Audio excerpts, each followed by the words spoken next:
इसको खोल सकते हैं।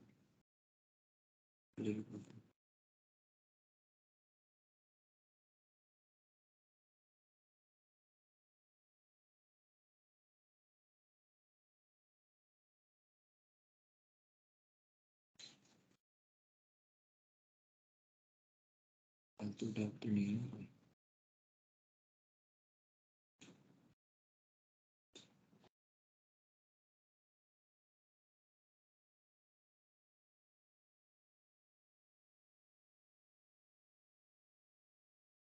ये वाली चॉइसेस नहीं है, दूसरी थी। अच्छा ये ऑल्टर हो चुकी है।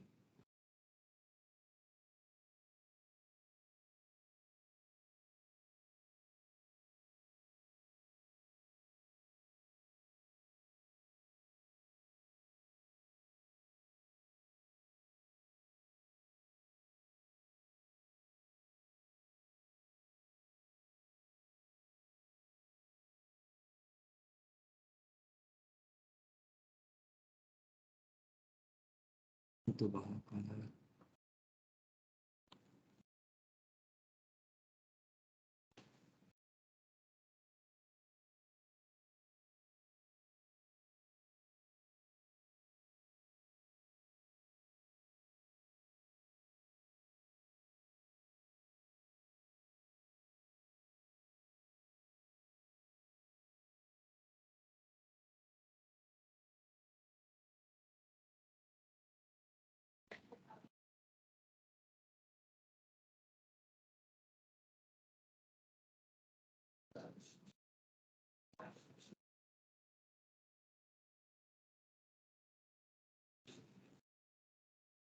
हो गई स्टार्ट।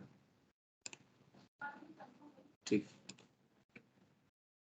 तो ये एक पुरानी डिजाइन थी, जिसमें मतलब पुरानी डिजाइन नहीं, जो सबसे पहली वाली डिजाइन थी वो तो कार ही थी जो बनी हुई थी। वो कार की जो पीछे की ज्योमेट्री थी ना, पीछे के मेंबर्स थे, वो मैंने चेंज करे शुरू में। तो ये तुम्हें लाइंस दिख रही हैं? ये वाली लाइंस की बात कर रहा हूँ। ये ये चेसिस के लिए मेंबर्स हैं। ये भी लाइन फॉर्म में है, लाइन सेगमेंट में फॉर्म में है, बट ये वेल्डमेंट के थ्रू इन पे पाइप्स चढ़ा सकते हैं। वेल्डमेंट पता है किसी को? वेल्डमेंट पढ़ा था किसी ने? देर से आ जाता ना। ये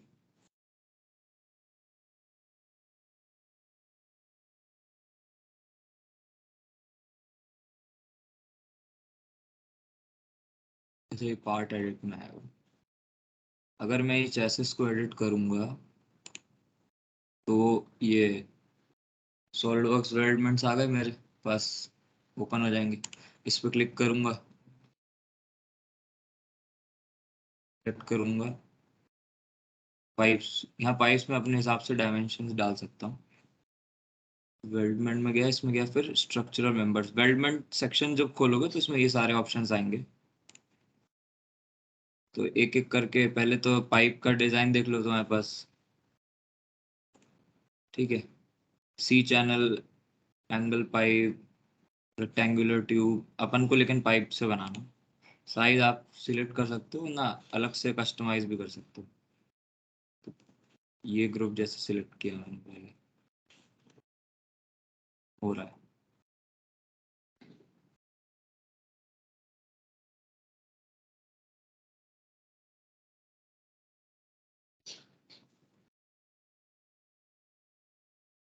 कहाँ चले गए?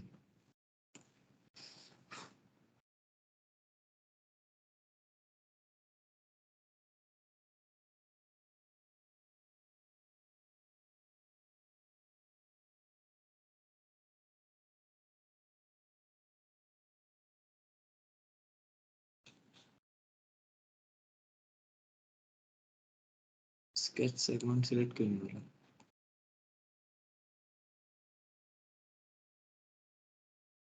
अच्छा ये 3D स्केच उसका पार्ट ही नहीं है, जैसे इसका। क्या दो चीजें रहती हैं देखो, जैसे कि एक ये वाला स्ट्रक्चर है, ये जो लाइन मैंने बनाई है ये स्केच के अंदर ही बनाई है, तो इसलिए ये सिलेक्ट होके इसको ओके कर दूंगा तो यहाँ पे एक पाइप तुम्हें दिख जाएगा। ये दिख गया, बन गया पाइप। बट ये पाइप देखोगे तो ये एक्सटेंडेड है, ऐसे ट्रिम नहीं है, स्मूथ नहीं है। और इसकी जो डायमेंशन है ये भी छोटी है। मतलब अभी तुमने एडिट नहीं करी है, इन्होंने केवल एक हॉलो पाइप बना दिया है। इसकी डायमेंशन एडिट करनी है अगर, तो ये जो स्केच दिख रहा है इस पे एडिट, इस पे जाके तुम कंट्रोल 8 से नॉर्मल व्यू में चले जाओगे।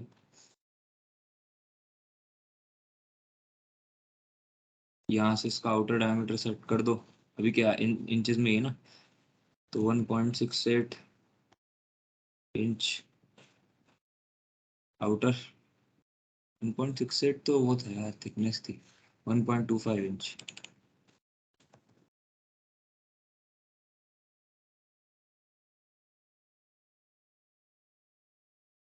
हुआ,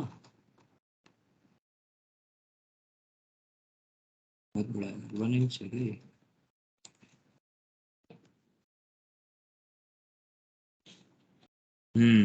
1 इंच आउटर डायमीटर, और इनर डायमीटर का जो है वो डायमेंशन तुम हटा सकते। वेल्डमेंट सीखा है किसी ने? मैं इसलिए बता देता हूँ। कोई भी स्ट्रक्चर डिजाइन करना ना तो वेल्डमेंट तो आना ही चाहिए।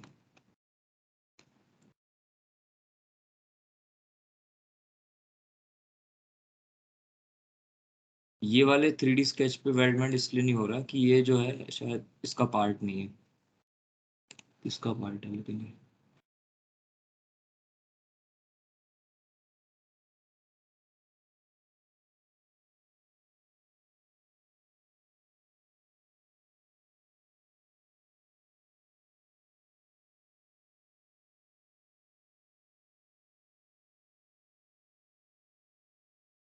कंपोनेंट कौन सा है यार?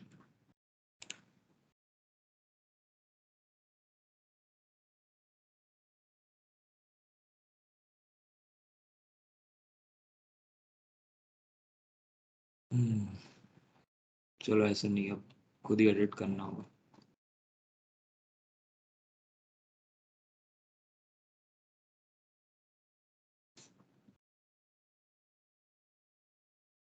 एक तो इस पे अपन मेंबर बनाएंगे, दूसरा इसमें एक जेड लेटरल मेंबर बनाते हैं 3D स्केच यूज करके। तो 3D स्केच पे क्लिक किया मैंने, लाइन पे गया। अब मैं 3D स्केच बना सकता हूँ। सपोज मेरे को यहाँ इस पॉइंट से इस पॉइंट में एक डायगोनल में मेंबर बनाना है। इस पे गए और ये अपन ने कर दिया सिंपली। अभी ये और लाइन एक्सटेंड करने का बोल रहा है, एस्केप दबा के इसको हटा दिया तो ये एक 3D लाइन बन गई अपनी, ठीक है। तो अभी इस चैसिस, अभी चैसिस पे एडिट किया है अपन ने, असेंबली में एडिट कर रहे हैं पार्ट को, तो चैसिस एडिट हो रही है। तो ये और ये इन दोनों पे अपन को वेल्डमेंट चाहिए, मतलब पाइप्स चाहिए। तो अभी स्केच बन गया, स्केच से एग्जिट किया लेकिन पार्ट से नहीं। स्ट्रक्चरल मेंबर पे गए, ये सिलेक्ट किया, बना रहा है वो पाइप, बना रहा है उसके अराउंड। ये पाइप ग्रुप 1, और इसमें तुम इसी ग्रुप में ऐड नहीं कर सकते, इसलिए न्यू ग्रुप। और ये ग्रुप 2, और लेफ्ट क्लिक से, ओ राइट क्लिक से टिक, मतलब बन गया तुम्हारा। अभी ये 2 मेंबर्स के ही बनाया अपन ने।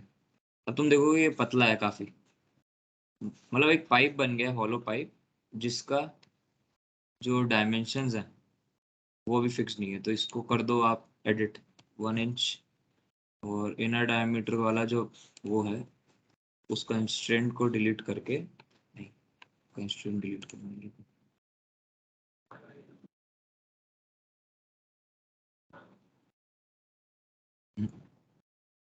कैंसिल।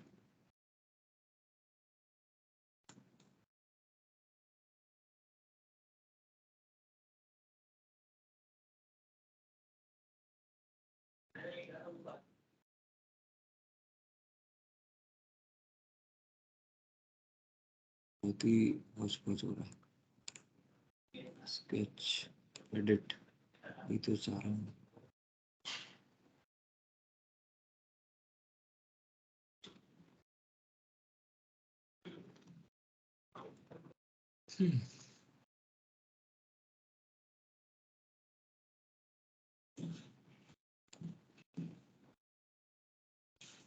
अब ये है तो इनर डायमीटर, तो इसमें तुम में अगर डालना चाहो तो इसको अभी तो 0.8 इंच डाल देता हूँ। उसके बाद इसको हटा के इस डायमेंशन को एडिट करूँगा।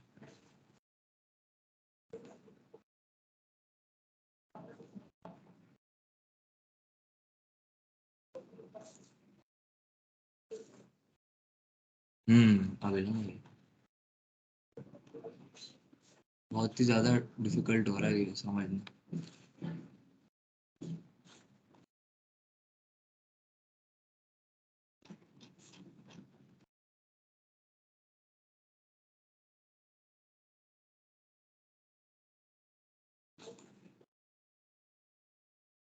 ये इनर सर्कल सिलेक्ट किया, आउटर सेलेक्ट किया, और अब इन दोनों के बीच में जो आ गई थिकनेस 0.1, तो थिकनेस को डालना है 0.1 इंच की जगह 1.68 mm। ये हो गई थिकनेस पाइप की। ये डिजायर्ड है, ये डिजाइन वाले देते हैं।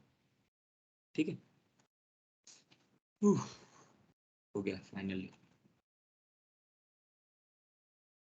दिखा देता हूँ।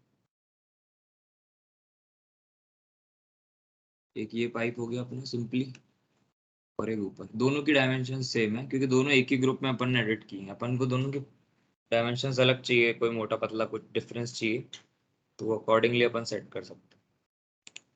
तो वेल्डमेंट समझ में आया कैसे किया? तो पुरानी चेसिस में क्या किया मैंने, ये 3D स्केचेस बनाए इस हिसाब से, ऐसे ट्रायल्स कर रहा था। 3D स्केचेस में वेल्डमेंट डाल देंगे अपन जब। अभी तो ये 3D स्केचेस क्या है, असेंबली का पार्ट है, इसलिए इसमें वेल्डमेंट नहीं डालेगा। इसको चेसिस में एडिट करके फिर 3D स्केच ड्रॉ ड्रॉ करने थे। ये मैंने जब उस समय किए थे, तो वही करते करते ही सीखते हैं। ठीक है, अब ये एच शेप आर्म्स जो हैं, ये मैंने ऐसा कॉन्सेप्ट यूज किया था कि जो चेसिस है, इसके इसके बीच में से चेसिस का मेंबर पास करेगा, और एच आर्म अपना इस शेप का बनेगा। मतलब एच आर्म अपना ऊपर आ जाएगा, और जो ड्राइव शाफ्ट है उसमें यू सीवी जॉइंट्स की जगह यू जॉइंट्स यूज हो जाएंगे। ठीक है, यू जॉइंट्स हम पता है ना किसी को, यूनिवर्सल जॉइंट्स सबको। यस तो एक ये कॉन्सेप्ट था शुरू, मतलब इनिशियल डिजाइन्स में ये कॉन्सेप्ट था कि मैं एच आर्म को ऊपर कर देता हूँ, ये यू जॉइंट से शाफ्ट से ही कैम्बर लिंक की तरह काम कर लेगी। मतलब कैम्बर क्या होता है, ये वाला जो टायर है इसका इस साइड का मूवमेंट कंट्रोल करने के लिए है ना, तो वो ड्राइव शाफ्ट से भी हो सकता है। अलग से कैम्बर लिंक की जगह अगर ड्राइव शाफ्ट ही अपन ऐसी कर दें जिसकी लेंथ चेंज ना हो। सीवी जॉइंट क्या है, फ्लेक्सिबल जॉइंट है। सीवी जॉइंट में क्या होता है कि यहाँ ये वाला जो योक है और ये वाला जो है, ये मैश तो रहते हैं, बट इसमें टॉलरेंस रहती है, लीनियर क्लियरेंस रहती है, और काफी सिग्निफिकेंट होती है। मतलब वो अंदर जा सकती है। जैसे ही ये कंप्रेस होता है ना, तुम्हारा उठता है ये टायर, तो ड्राइव शाफ्ट की लेंथ कम होगी। कैम्बर लिंक और सस्पेंशन की लिंक जो एचआरएम है उसकी लेंथ फिक्स्ड है, बट ड्राइव शाफ्ट की वेरिएबल रहती है, क्योंकि तीनों या तो तीनों एकदम पैरेलल 4 बार मैकेनिज्म बनाए तो उसकी भी लेंथ चेंज करने की जरूरत नहीं है, बट जनरली ड्राइव शाफ्ट लंबी रहती है। तो एक ऑल्टरनेट ये था वेट रिडक्शन का कि आप कैम्बर लिंक हटा दो और ड्राइव शाफ्ट यू जॉइंट्स की बना के उसी से कैम्बर दे दो। बट ये एक्चुअल में करने में डिफिकल्ट होता है, इसलिए बहुत कम गाड़ियों में यूज होता है, बट होता है।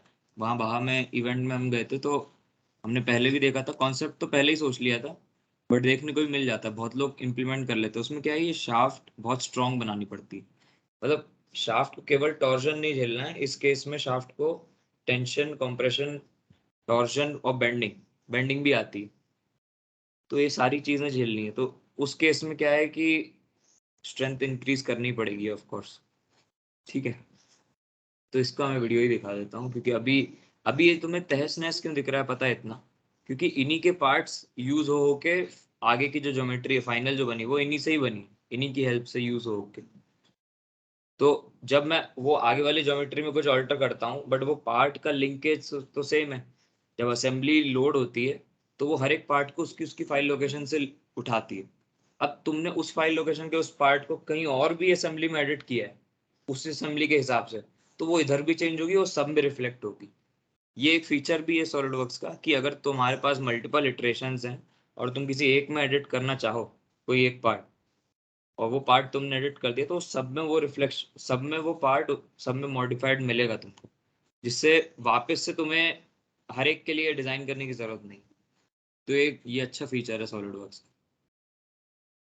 ठीक है, तो मैं वीडियो दिखा देता हूँ क्योंकि ये काफी दिक्कत देगा।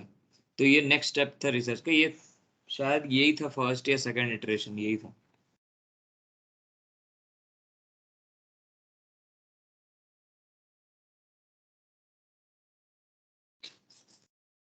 हाँ, इसकी वीडियो ये देखो,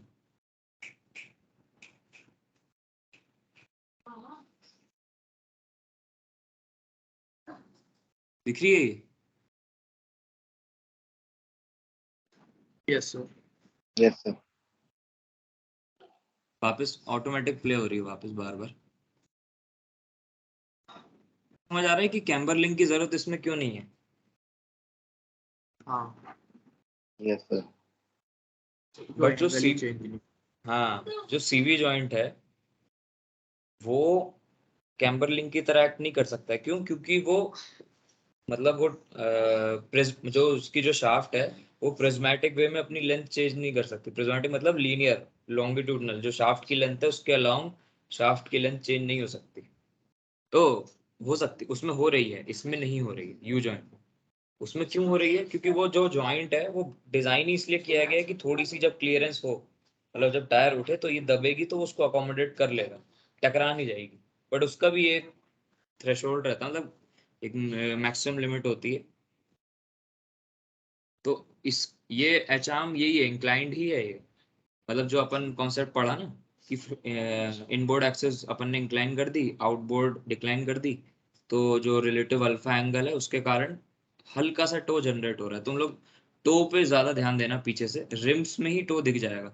अभी देखो दोनों टायर उठे हुए हैं तो दोनों टायर ऐसे बाहर को फैले हुए हैं, दिख रहे हैं ना? हल्के से दिखा देता हूँ।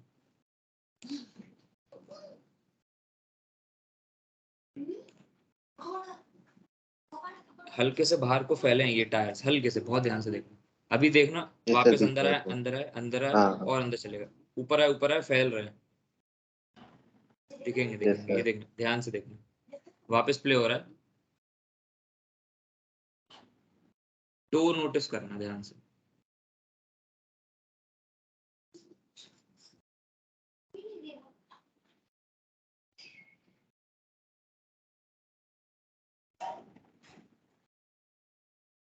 ये बात समझ आई? तो ये कॉन्सेप्ट था इनिशियली, बहुत पुरानी रिकॉर्डिंग। उसके बाद क्या डिफिकल्टीज आई कि ये जो अपना रिसर्च का आगे वाला पार्ट था, कि जब इसी इसी से पहली बार तो उससे ही आइडेंटिफाई हो गया था जो अपने लोटस में था, कि भाई जो अपना रोल है उसमें तो अपनी फोर व्हील स्टीयरिंग बढ़िया काम कर रही है। ये फोर व्हील स्टीयरिंग अपनी सही चल रही है, देखो। और अभी लेफ्ट को स्टीयर होगी, इसमें भी कोई दिक्कत नहीं।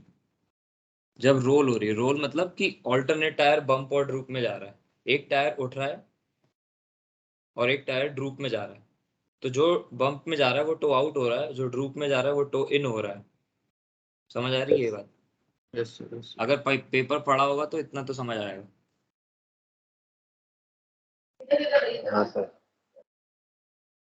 तो इस केस में अपने को कोई दिक्कत नहीं। लेकिन यहाँ तुम देखोगे कि जब दोनों टायर साथ में उठे, और जो प्रीवियस वीडियो में भी देखा तो दोनों टायर बाहर को फैल रहे थे यस जब सर, ये उठे, डाउट है। और अभी जब नीचे गए तो वो इनवर्ट्स हो गए। ये देखो, इसमें दोनों बाहर दिख रहे हैं, मतलब दोनों टायर ऊपर आए। रियर का ये पार्ट है, ऊपर वाला पार्ट, नीचे वाला मत देखना। नीचे वाला तो बम्प स्टीयर के कारण ऊपर नीचे जा रहा है, अगर मैं चाहूँ तो इसको जीरो भी कर सकता हूँ। बट मेजर दिक्कत ये पीछे वाले की है। ये देखो, ये बम्प ड्रूप मतलब फटाफट बम्प ड्रूप आ रहा है पूरे चारों टायर्स में इकट्ठा। ठीक है। Yes sir.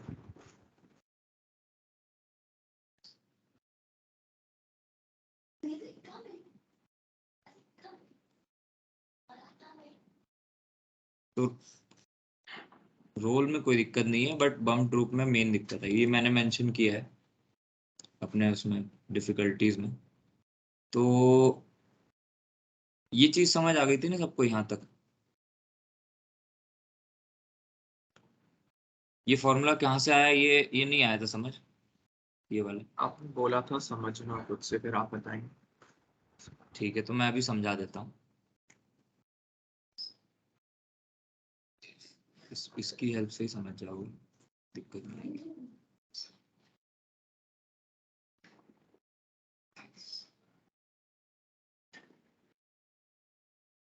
ठीक है, अभी ये देखो,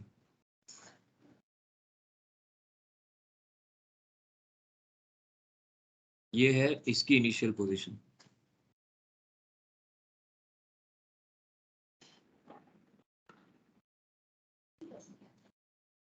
ये वाली जो ट्रांसपेरेंट सी दिख रही है ना हल्की सी, यस ये सर। सॉलिड वर्क्स में मैंने इसकी ट्रांसपेरेंसी चेंज कर दी थी, तो ये ऐसा दिख रहा था, और इसको ऐसे ही रहने दिया था। मतलब दो पार्ट्स हैं ये सेपरेट, वो इमेज में दिखाने के लिए ऐसा किया है कि ये ऐसे यहाँ से यहाँ इसने ये ट्रेवर्स किया है। ये बात समझ आई? अच्छा, तुम इनिशियल में देखो तो ये रॉड्स जो हैं एकदम स्ट्रेट दिख रही हैं। मैं जूम भी कर देता हूँ, बिल्कुल स्ट्रेट, मतलब इसके तुम थ्रू इजीली देख पा रहे हो। इसका मतलब क्या है कि इस पॉइंट पे मैंने टो क्या सेट करके रखा है, 0।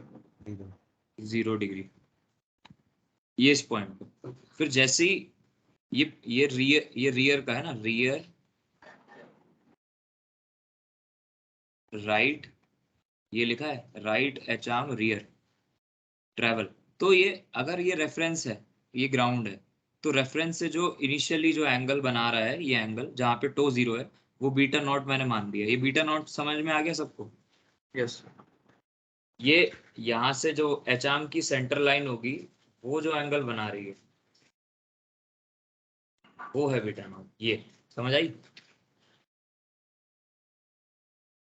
तो ये बीटा नॉट क्लियर है। रियर राइट टायर की बात हो रही है, इनिशियली 0 था, फिर बम्प आया और बम्प कंडीशन। ठीक, तो बम्प आया और ये पहुंच गया यहाँ। अब तुम यहाँ देखोगे, नोटिस करोगे,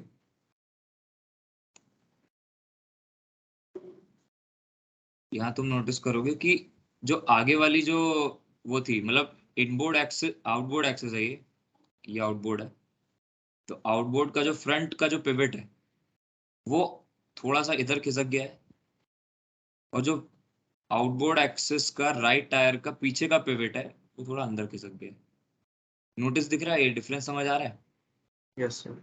अब ये था अपना रियर व्यू, और इसने जो एंगल ट्रेवर्स किया है ना, ये तो बीटा नॉट था इनिशियल एंगल, लेकिन इसने यहाँ से लेके यहाँ तक जो एंगल ट्रेवल किया है, वो है beta. Beta vector quantity, vector मैंने लगाया। बीटा किस एक्सिस के अबाउट है? ये इंक्लाइंड एक्सिस, समझ रहे हो? Yes sir. मतलब यस। तुम्हें एक्चुअल बीटा जो है वो इस प्लेन से दिखेगा ही नहीं। एक्चुअल बीटा जो है उसके लिए मुझे क्या करना होगा, ये वाला जो प्लेन है ना, ये जो शेडेड है, ये फ्लैट है। इस ये शेड कर रहा हूं मैं जानबूझ के। इस वाले प्लेन के नॉर्मल व्यू में जब मैं देखूंगा, नॉर्मल,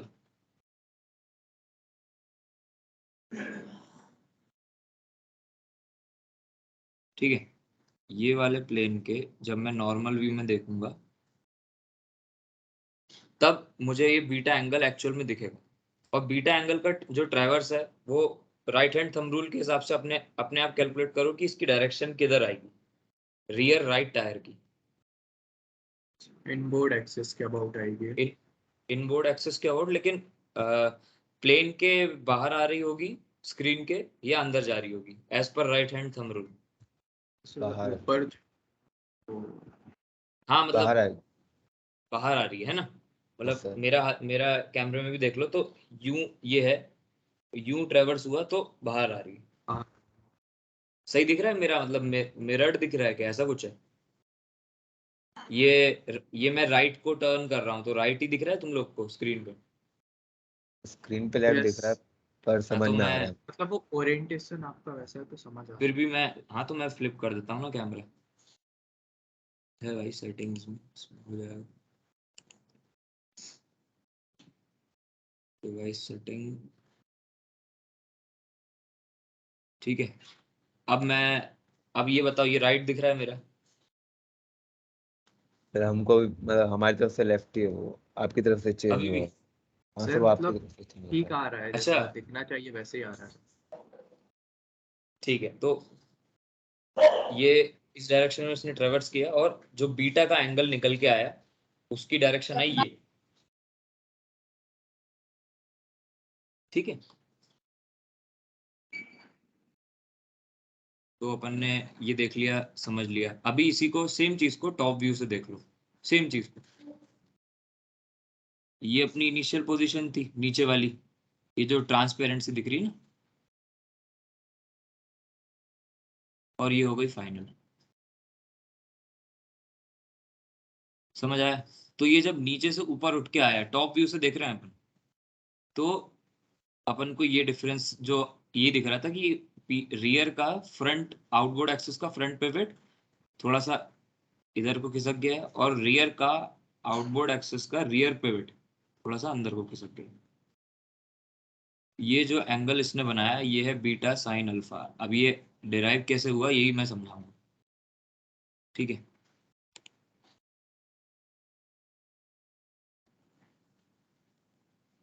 ठीक है भाई, अब एग्जिट हो गया। ये देखो ध्यान से, सर ये साइड व्यू होगा ना, ये जिसमें फ्रंट साइड व्यू व्यू, दिख, तो ये साइड ही व्यू हुआ ना उसका। ठीक है साइड मान लो, गाड़ी के हिसाब से साइड है, तुम गाड़ी को रेफरेंस लेके मान लो ना, हाँ सर। तो ले लो इसको साइड मान लो, सर ये टायर के ठीक है। हिसाब से फ्रंट हुआ ना? हाँ ये टायर टायर के हिसाब से फ्रंट हुआ। यस। ये एनालिसिस के लिए लिख दिया है कि लोगों को समझ आ जाए कि साइड व्यू है, फिर साइड व्यू का प्रोजेक्शन टॉप व्यू हो जाएगा, तो वो फिर थोड़ा अंडरस्टैंडिंग में डिफिकल्ट। तो मैंने क्या बताया था, रियर राइट टायर है ना, ये पूरा एनालिसिस रियर राइट टायर का हो रहा है जो कि बम्प में जा रहा है। यहाँ पे मैंने 2 बार मेंशन किया है, राइट एच आर्म ट्रेवल, और रियर की तो बात हो ही रही है क्योंकि रियर की सस्पेंशन ज्योमेट्री है।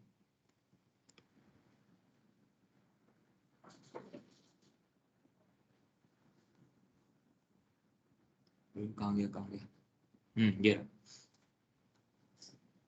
तो ये चीजें पढ़ो, इसमें क्या लिखा है, tyre slash wheel assembly coming out of the plane of paper. समझ आ गई ये बात? मतलब मान लो कि ये अपनी इनबोर्ड एक्सिस है, मान क्या लो ये है ही इनबोर्ड एक्सिस, ये है आउटबोर्ड एक्सिस, ठीक है। तो तुम अगर साइड से देख रहे हो तो आउटबोर्ड एक्सिस बाहर है प्लेन ऑफ पेपर के, आउटबोर्ड एक्सिस जहाँ पे व्हील असेंबली है या टायर असेंबली है, ठीक है, ये प्लेन ऑफ पेपर से बाहर आ रही है। और रियर का राइट टायर है, ये वापस लिख देता हूँ, रियर राइट आर्म, ठीक, एच आर्म वाला आर्म है। अब तुमने मुझे बताया कि बीटा का डायरेक्शन इस डायरेक्शन में है, बीटा का, यस सर। ठीक है।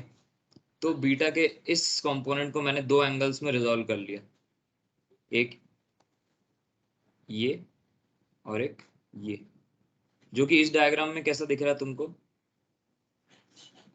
मतलब इसकी जगह तुम्हें दिख रहा है ये, और मैंने ऐसे एरोज बना दिए हैं, समझ रहे हो? क्योंकि अगर मैं ऐसे बनाता तो वो फिर वो सेंटर पे मीट नहीं करते, दिखने को सेंटर पे नहीं दिखते, इसलिए मैंने ऐसा बनाया है। सेम चीज है ना, ये चीज ये इक्विवेलेंट है, ये बात पता यस। है ना, कोई दिक्कत तो हाँ नहीं सर। इसमें, सिंपल वेक्टर्स, ठीक। तो ये ग्रीन एरोज जो है ये यही है। अब बीटा साइन अल्फा की डायरेक्शन अगर डाउनवर्ड्स है तो राइट हैंड थंब रूल के हिसाब से कैसा जाना चाहिए, जो आउटबोर्ड एक्सेस है वो ही हिल रही है, इनबोर्ड एक्सेस तो स्टेशनरी है, उसके अबाउट पूरी चीजें घूम रही हैं, जो पूरा एचआर है उसके अबाउट घूम रहा है, लेकिन जो आउटबोर्ड एक्सेस है पूरा इफेक्टिव रिजल्ट अपन को उसी पे मिलना है। तो अपन ने जो बीटा का कंपोनेंट्स लिए वो उसको ट्रांसपोज उसको सुपर इम्पोज किया आउटबोर्ड एक्सेस पे, क्योंकि उसी के रिजल्ट्स निकालने हैं। तो जहां जनरेट हो रहा है वो आउटबोर्ड एक्सेस पे ही होगा ना, ये पूरा सपोज ये एचआर में है तुम्हारा, ठीक है। अब बीटा जो है वो तो पूरे स्ट्रक्चर पे एक्ट कर रहा है, तो मैं चाहूँ तो यहाँ पे भी निकाल सकता हूँ, मतलब ये टो आउट ऐसा कुछ होगा तो यहाँ पे भी कुछ तो टो मिलेगा अपन को, बट ये वाले रिजल्ट से मतलब ही नहीं है ना, क्योंकि फाइनल टो तो यही वाली एक्सेस देगी जो टायर को घुमाएगी। तो हम आउटबोर्ड एक्सेस पे जो चीजें हो रही हैं उसका एनालिसिस कर रहे हैं। तो जो साइन बीटा एंगल आया है ऐसे में, उसको तुम जब राइट हैंड से इमेजिन करोगे तो खुद ही सोचो कि टायर जो है ये टायर है ना, और रियर का टायर है, और इसको मुझे ऐसे घुमाना है। Sign beta sine alpha angle जो है, समझ आया सबको क्या है? ये अल्फा है, ये तो पता है ना, ये अल्फा है ये, ठीक है ना। तो बीटा के दो कंपोनेंट, साइन अल्फा जो है वो जो टायर असेंबली है उसको यूं घुमाने की कोशिश कर रहा है। इतना क्लियर?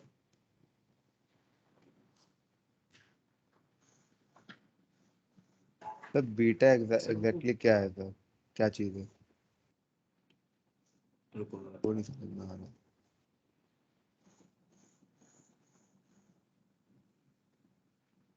असेंबली में ही दिखा देता हूँ यार एक बार। हम्म,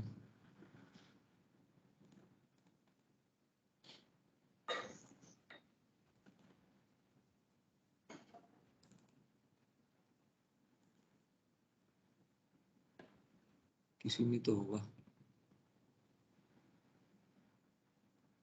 यार, इसी इसी से समझने की कोशिश करते हैं।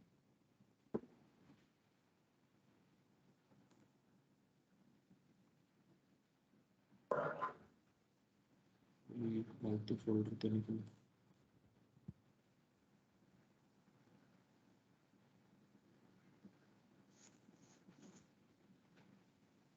ये देखो ये अपना सपोज एचआर, ठीक है, ये दिख गया, टॉप व्यू हाँ से देख लो, ये टॉप व्यू है, ठीक है। हाँ सर। अब टॉप व्यू क्या है, इस एक्सेस के अबाउट है, तो तुम्हें टॉप व्यू से देखने पे इनबोर्ड एक्सेस स्ट्रेट दिख रही है ना, और हाँ ये उठी हुई दिख रही है, आगे से उठी हुई है sir. Inboard yes sir. Axis, outboard axis straight दिख रही है, ठीक। तो मैंने क्या किया, बीटा एंगल जो है ना वो कोई नहीं, ये जो है सपोज ये प्लेन है, मैं इसके ये वाला प्लेन ये इसके मैं नॉर्मल देखना चाहता हूँ, तो मैं कंट्रोल 8 से ये नॉर्मल व्यू ये दिख रहा है, इसमें कहाँ गया ये नॉर्मल टू दिस प्लेन पे, इस पे क्लिक करूंगा तो पूरी जो मेरा पार्ट है वो इस प्लेन के अबाउट देखने लगेगा, ये देखो हाँ सर। ये इनबोर्ड एक्सेस है, ठीक है। अब मैं अगर इस पॉइंट को फिक्स कर दूं, मतलब ये यहाँ से इस पॉइंट को फिक्स कर दूं, मतलब इनबोर्ड एक्सेस को फिक्स कर दूं इधर से, और अब इसको घुमाऊं, इसको उठाऊं, तो इस एक्सेस के अबाउट ये जितना रोटेशन लेगा वो है beta. Beta is change in angle, मतलब yes sir. Change in angle. जब बम्प आया गाड़ी में, तो बम्प की कुछ हाइट का होगा। Yes sir. अब इसको ना अब ड्रॉ करके दिखा देते हैं तो और क्लियर हो जाएगा।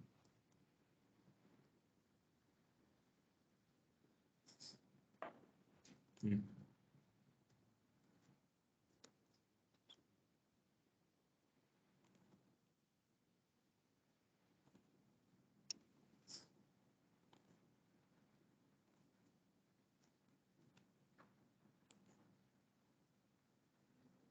ये मैंने इस प्लेन के अबाउट जब मैंने देखा तो ये फिर इतना इतना रोटेशन कुछ खा जाएगा।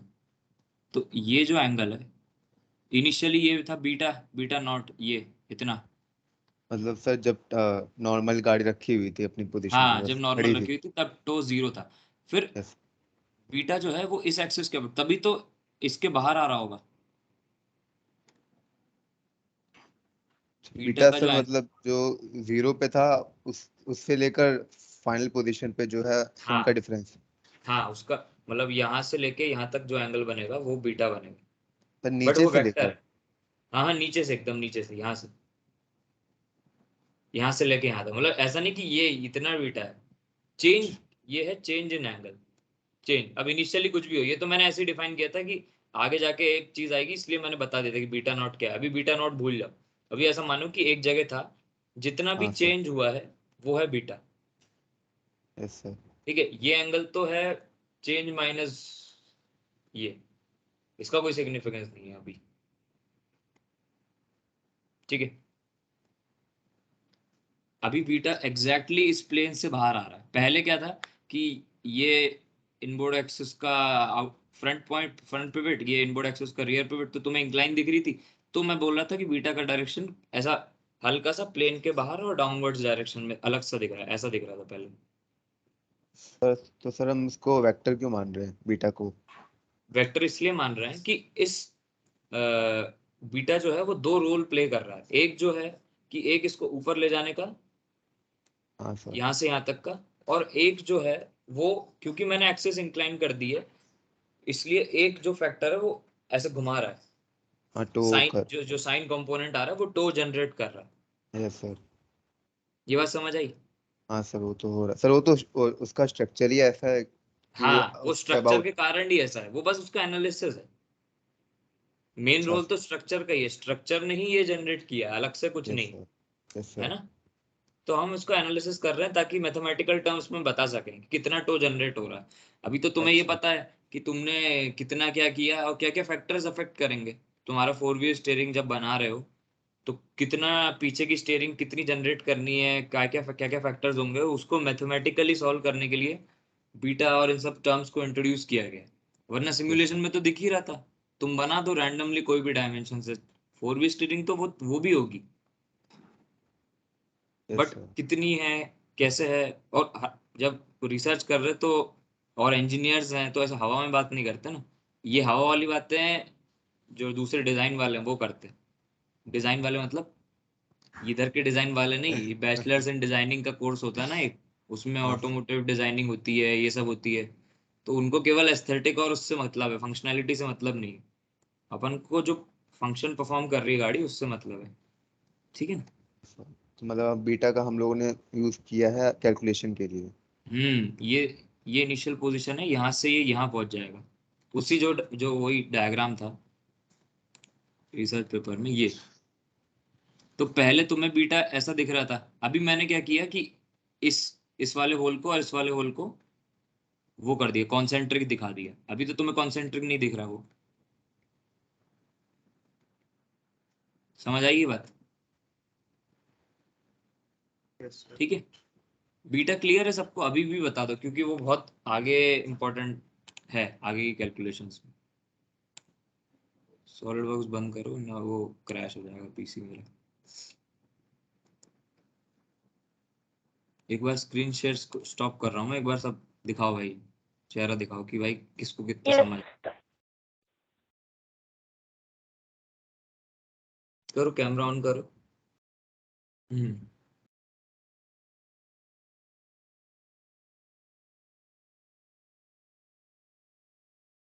कितने लोग हैं यार मीटिंग में? है विष्णु प्रसाद पांडे, शिव त्रिवेदी, इनको समझ आ गया, समझ आ रहा है ना बीटा एंगल? ठीक है। तो जब ये बीटा का जो कॉन्सेप्ट है ये तुम्हें समझ आ जाए, तब ये इमेजिन करो कि एक जो है, ये तो प्लेनर था, ठीक है, इंक्लाइन कर दिया, तो इनबोर्ड एक्सिस इंक्लाइन कर दी। अब जब ये घूमेगी तो ये इसके आउट ऐसे एंगल में जाएगी, मतलब इंस्टेड ऑफ स्ट्रेट, ऐसे ऐसे स्ट्रेट रोटेशन की जगह ये इंक्लिनेशन के बाद ऐसे एंगल में जाएगी। ये फ्रंट पिवट, ये रियर पिवट आउटबोर्ड एक्सिस का। तो जब मैं यू घुमा रहा हूं तो तुम मेरा हाथ देखोगे कि ऐसे जा रहा है। तो जो, अगर तुम इसको ब्रेक करना चाहो कंपोनेंट में, टॉप व्यू से देखो, तो एक रोटेशन ऐसा है आउटबोर्ड एक्सिस का, और एक रोटेशन ऐसा है। जो पैरेलल वाले केस में केवल यही था, तो ये तो अभी भी है, बट इस इंक्लिनेशन के कारण ये वाला रोटेशन बढ़ गया है। ये बात समझ आई? ये यस सर। रोटेशन। तो अब इन दोनों को साथ में एक्ट करना है, तो कैसा होगा? यूं या यूं, ऐसे जाएंगे। मतलब ये भी हो रहा है और पैरेलली ये भी हो रहा है। समझ आ रही है चीजें? हाँ सर अब आ रही। Yes sir. तो इसीलिए उस एक्सिस के अबाउट बीटा के दो कंपोनेंट्स इसीलिए निकाले ताकि दिखे, समझ आए कि साइन बीटा, जो साइन अल्फा आया है बीटा का कंपोनेंट, जो साइन अल्फा वाला कंपोनेंट, वो तुम्हारा टो जनरेट कर रहा है। टॉप व्यू से देखोगे ना, टॉप व्यू से देखोगे तो टो जनरेट होगा, जिसमें वो रियर में टो आउट होगा, वो आगे भी दिखेगा। और तुम उसको, जो कॉस्ट कंपोनेंट है वो उसको बम्प में हेल्प कर रहा है। बम्प, क्योंकि बम्प आया है तो सबसे पहला काम बम्प का यही है कि सस्पेंशन को कंप्रेस करे। मतलब एक साइड से बम्प आया है, तो मैं, वो बम्प आया कैसे? जब गाड़ी में चला रहा हूँ, ठीक है, और एक साइड स्टीयर हो रहा हूँ, एक साइड स्टीयर हो गया ऐसे, तो क्या हो रहा है कि जो पीछे की जो सस्पेंशन असेंबली है उसमें, रुको मैं डायग्राम में दिखा देता हूँ। अभी ये डायग्राम तुम्हें शायद और अच्छा दिखे। ठीक है, कैमरा ऑफ कर लो, मेरे को दिख रहा है। तुम एंगेज रहना बस, कि मतलब मैं अपने उसमें निकल जाऊंगा तो फिर बहुत ज्यादा पीछे छूट जाएंगी चीजें। कहाँ गया यार वो? हाँ, रफ वर्क में है वो। हम्म, ये देखो ध्यान से, रियर रियर टायर्स की एनालिसिस है ना? दिख रहा है? जब गाड़ी रोल हुई, रोल पे एनालिसिस था ना अपना, तो रियर राइट टायर अपना गया बम्प में। बम्प बम्प वाला वर्ड क्यों यूज कर रहा हूं मैं? बम्प तो तब आता है जब स्पीड ब्रेकर आए, अभी स्पीड ब्रेकर नहीं। बॉडी रोल इस मतलब तुम टर्न यूं ले रहे हो और तुम्हारे सेंट्रीफ्यूगल फोर्सेस बाहर को लग रहे हैं, इसलिए बॉडी क्या हो रही है? रोल। तो बॉडी रोल होती है, तो जो लेफ्ट वाला टायर है, मतलब तुम्हारा ये टर्निंग टर्निंग डायरेक्शन तुम्हारा ऐसा है, ठीक है, तो इसमें इनर आउटर कौन सा है? ये इनर है और ये आउटर है। समझ आई? तो इनर टायर जो है तुम्हारा हमेशा ड्रूप में जाएगा। ड्रूप मतलब ड्रूप स्लैश रिबाउंड, ऊपर मतलब बम्प का उल्टा, उठेगा। ये लिखा है यहाँ पे। और जो तुम्हारा आउटर टायर है वो बम्प में जाएगा। क्यों? क्योंकि लोड ट्रांसफर इसी डायरेक्शन में हुआ है ना, जो उस दिन अपन ने पढ़ा था। जब बॉडी का लोड ट्रांसफर होगा तो ये सस्पेंशन स्प्रिंग दबेगी, इसी हिसाब से दिख रही है ये कॉम्प्रेस दिख रही है, यस सर। और ये एक्सपेंडेड दिख रही है सिर्फ। जानबूझ के ड्रॉ ऐसे करी है मैंने। ये मतलब तुम्हारा सर एच आर्म, हाँ ये तुम्हारा एच आर्म है, और ये कैम्बर लिंक है। ये वही डिजाइन है पुरानी वाली, जो जिसमें एच आर्म ऊपर था और कैम्बर लिंक नीचे थी। समझ आ रही है चीजें? Yes sir. हाँ सर। ठीक है, ये डायग्राम अभी क्लियर होगा। ठीक है, तो ये यहाँ दिख जाएगा। ये अभी ये रियर टायर्स हैं, पूरा रियर का चल रहा है।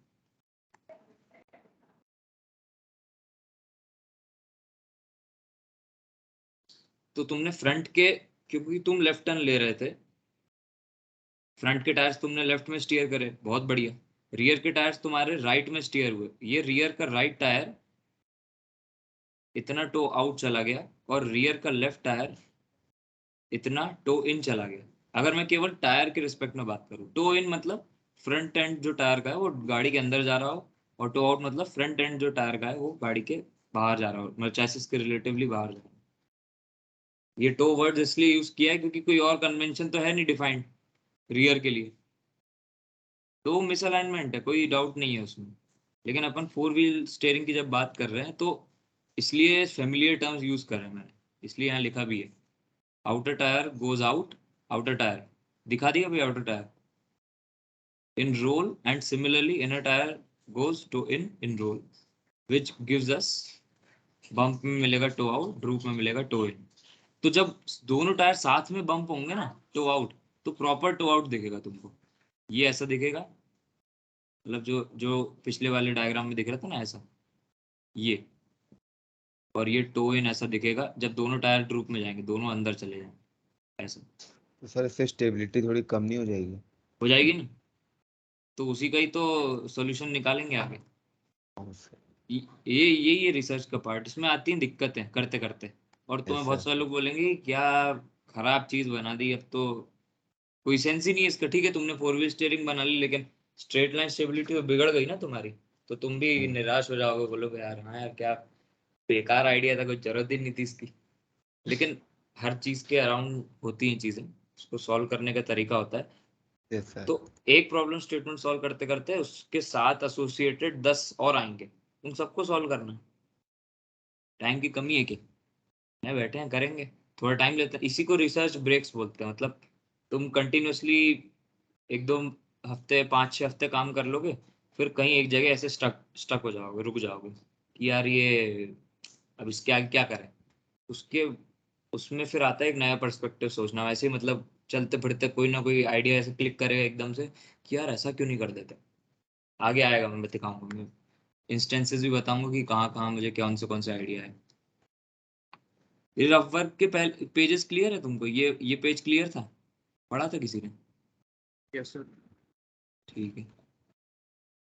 ये बेटर योर मूवमेंट, योर वही हो जाएगा ना, मतलब योर इस पॉइंट के अबाउट है, फिर योर आगे की योर की बात हम और आगे करेंगे।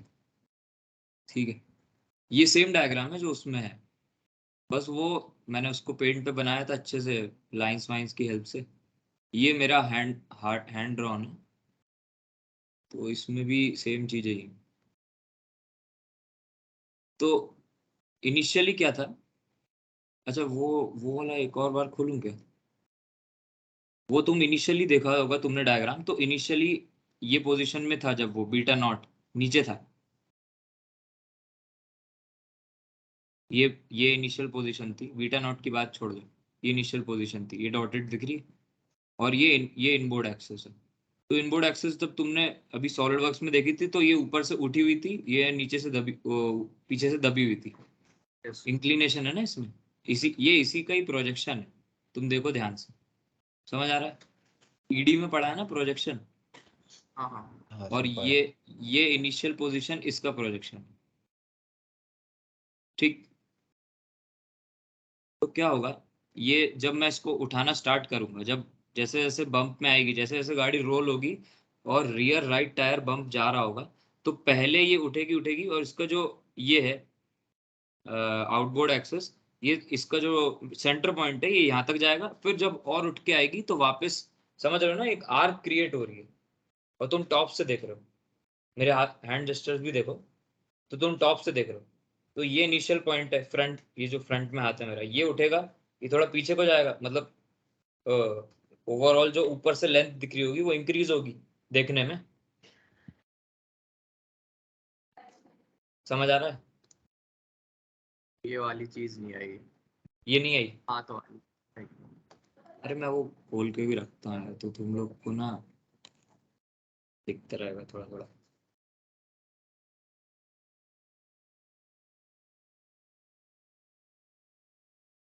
सर मतलब आउटबोर्ड एक्सेस हॉरिजॉन्टल प्लेन के नीचे है अभी।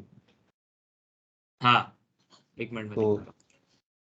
हॉरिजॉन्टल प्लेन के, हाँ हॉरिजॉन्टल प्लेन के नीचे है। तो जैसे ही वो हॉरिजॉन्टल पे आएगी तो बाहर इफेक्टिवली, की तरफ आएगी। हाँ एच आर्म की लेंथ तुम्हें इफेक्टिवली लंबी दिखेगी ना। हाँ यस सर। अगर तुम टॉप से देख रहे हो और मतलब एक रॉड गोल गोल घूम रही है, टॉप से देख रहे हो तुम, तो एसएचएम में भी तो यही होता था एम्पलीट्यूड। जब तुम ऐसे देखते थे, मतलब एक प्रोजेक्शन ही तो होता है एसएचएम भी। एक सिंपल सर्कुलर मोशन को, ये एक सिंपल सर्कुलर मोशन में एक बॉल अगर रोटेट कर रही है, यहाँ से तुम लाइट डाल रहे हो, तो वो एसएचएम करेगी उसकी शैडो। Yes sir. तो ये भी प्रोजेक्शन को देखने का ही तरीका है। तुम बस ऊपर से देख रहे हो, और जैसे ही तुमने ऊपर उठाई तो वो ऐसी स्ट्रेट की स्ट्रेट बाहर नहीं आएगी। ये क्या है, प्रोजेक्ट सुपर इम्पोज किया है दो तरीकों से। कि ये तो पता है कि फाइनल पोजीशन तो तुम्हें पता चल गई ये है, ये फाइनल है। बट ये इंटरमीडिएटरी अगर मेरे को देखनी है किसी भी इंस्टेंट पे कि किसी भी इंस्टेंट पे कितना टो आएगा, तो उसके लिए भी क्या किया है, ये प्रोजेक्शंस की यूज कर रही, हेल्प यूज करी। तो इनिशियली मान लो लेंथ क्या थी, एल। ओ इनिशियली एल नहीं थी, इसकी ओवरऑल एक्चुअल लेंथ जो एच आर्म की है वो एल है इस डायग्राम के हिसाब से भी।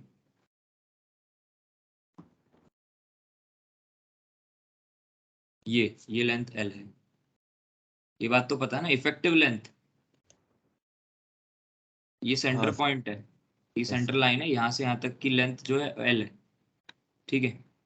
तो मैंने यही बोला बस सिंपली कि जब ये ऊपर उठेगा, अब तुम टॉप से देख रहे हो, ठीक है, तो तुम्हें इसकी लेंथ अभी इतनी दिख रही है, लेकिन जब ये उठेगा तो इसकी लेंथ यहाँ पहुंच जाएगी ना, तो ये जो एक्स्ट्रा लेंथ दिखेगी, यही ये एक्स्ट्रा लेंथ है उस वाले डायग्राम में।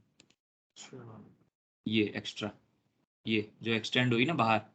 हाँ तो अभी अगर मैं केवल कॉस वाले कंपोनेंट को एनालाइज करूं, जब इनबोर्ड और आउटबोर्ड दोनों पैरेलल रहते थे, जिस केस में केवल कॉस अल्फा वाले कंपोनेंट को एनालाइज करूं, beta cos alpha, cos alpha हमें ट्रैवर्स में हेल्प कर रहा है। तो कॉस अगर साइन वाला एक्ट नहीं कर रहा है अभी, पहले हम केवल कॉस वाले की बात करेंगे, फिर साइन वाले की बात करेंगे, फिर सुपर इम्पोज करके फाइनल लोकेशन क्या आएगी वो निकाल देंगे। तो अभी मैं इतना हटा देता हूँ,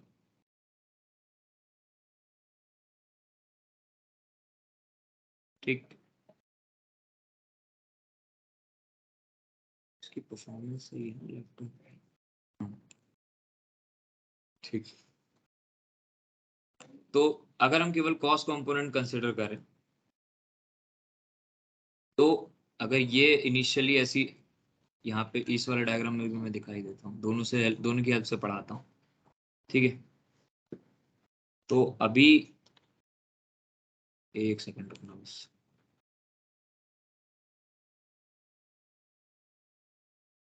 एल कॉस ऑफ, कोई अपन रिसर्च पेपर पढ़ते हुए जाते नहीं लगे, अगर लेंथ की मैं बात कर ही रहा हूँ, अरे यार अपन इधर थे, पहले इसको कंप्लीट करते ना यार। साइन वाला कंपोनेंट समझते हैं, फिर लेंथ की बात करेंगे, अभी लेंथ में नहीं घुसे, ठीक है। साइन कंपोनेंट समझ आया सबको जिसने घुमाया, भाई लोग? ये आया समझ अभी भी थोड़ा सा? सर, वो वहां पे जैसे उसके डायरेक्शन कर दिए पहले, कॉस थीटा साइन थीटा नीचे हम्म। वाले, फिर उसके बाद जो हाँ आपने बताया कि बीटा साइन अल्फा जो घूम रहा है, मतलब जो राइट हैंड थंब रूल से दिखाया था, वो चीज समझनी है, मतलब किसके अबाउट घूम रहा है वो। जैसे कि अपन ये ने बीटा को पहले कंपोनेंट बनाया था, तो अपन को पता था कि वो इनबोर्ड एक्सिस के अबाउट रोटेट कर ठीक है, रहा है। ठीक है। तो वहां पे अपन ने वो हाथ रख के अपन ने वो घुमा लिया, तो थंब से पता हाँ चल गया। हाँ, लेकिन इसमें बीटा साइन अल्फा किसके अबाउट घूम रहा है, तो ये कैसे इस डायरेक्ट। पॉइंट के अबाउट, इस पॉइंट के अबाउट, ये पॉइंट है, ये दिख रहा है, ये इनबोर्ड एक्सिस का सेंटर पॉइंट है। हाँ तो ये अगर ये वाली रॉड, हाँ सर बीटा साइन अल्फा तो वही है ना जो आउटवर्ड एक्सिस इनवर्ड एक्सिस के अराउंड घूम रही है। हाँ हाँ हाँ बिल्कुल। देखो क्या है कि बीटा का ओरिजिनेशन इसी एक्सिस से हुआ है, तो अपन सारे पॉइंट्स जो सारे कंपोनेंट्स हैं इसी एक्सिस के अबाउट घुमाएंगे।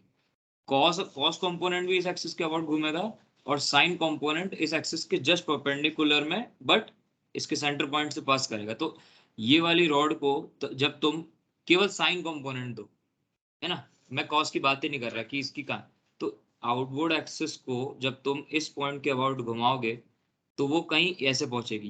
ये दिख रही है डॉटेड, ये वाली ज्योमेट्री, ये डॉटेड दिख रही है, समझ आई किसी को ये पॉइंट? अरे यार बंदी हो गया।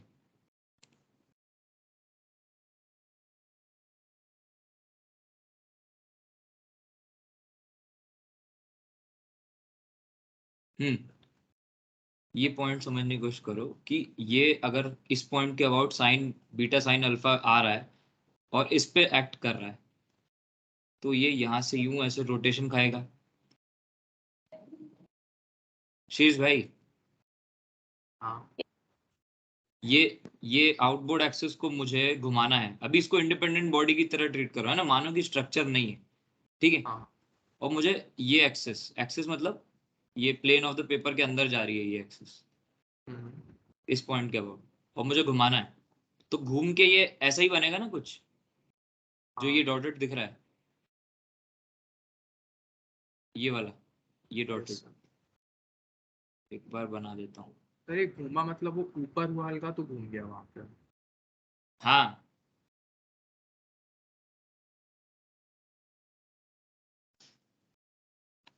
आया, समझ आया कुछ? हाँ ठीक है। अगर केवल साइन कंपोनेंट है तो ये इस पॉइंट के अबाउट ये जो आउटबोर्ड एक्सेस है घूम के ऐसे आ जाएगी। अच्छा ठीक। और अगर केवल कॉस्ट कंपोनेंट है हाँ सर। तो ये घूमेगी नहीं सेंटर के अबाउट, ये एज इट इज ऊपर खिसक जाएगी। मतलब अगर ये इनिशियल था तो फाइनल ऊपर, मतलब ऐसा जैसा वो रफ वाले डायग्राम में और क्लियर दिखेगा। हाँ ये देखो, ये इनिशियल था, ये इंटरमीडिएटरी, और ये वापस घूम के फाइनल। तो कॉस्ट कंपोनेंट ने क्या किया कि कोई वो चेंज नहीं किया, इसका इसका जो टो प्रोड्यूस नहीं किया इसमें। अगर ये पैरेलल है आउटबोर्ड एक्सेस तो पैरेलल ही रहेगी एट द एंड, अगर केवल कॉस्ट कंपोनेंट एक्ट करेगा। लेकिन जब ये साइन और ये कॉस दोनों साथ में एक्ट करेंगे ना, तो इनिशियली ये था, फाइनल में ये यहाँ पहुंच जाएगा ऐसे। और फिर तुम जो जो इसकी आउटबोर्ड की जो फाइनल पोजीशन बनी उसको ज्वाइन कर दोगे स्ट्रक्चरल मेंबर्स पे, और ऐसे बीच में जेड बना दो, तो लो एच आर्म बन गया, बीच में ये हुक बना दो, तो यहाँ पे तुम्हारा स्प्रिंग लग जाएगी ऐसे। समझ आ रही है? यस सर आ रही है। Yes sir.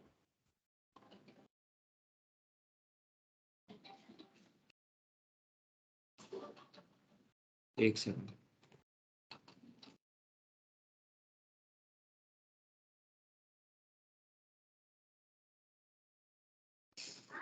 ठीक है भाई लोग, साइन साइन वाला कंपोनेंट क्लियर हुआ? और क्या डाउट्स आ रहे हैं बताओ, तो डाउट्स के हिसाब से ही चलते हैं। बस यही आया था मुझे तो मेन। अभी क्लियर है? यस सर अब क्लियर हो गया।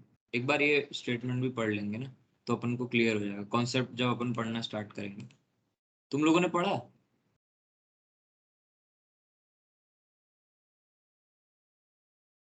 ठीक है, बोलो बोलो। तो पढ़ी थी ये वाली चीज। Yes sir. पढ़ी? यस तो situation cornering while taking a turn, chassis will undergo roll towards right, hence the rear right tire will go into bump। ये समझ आ गई पॉइंट।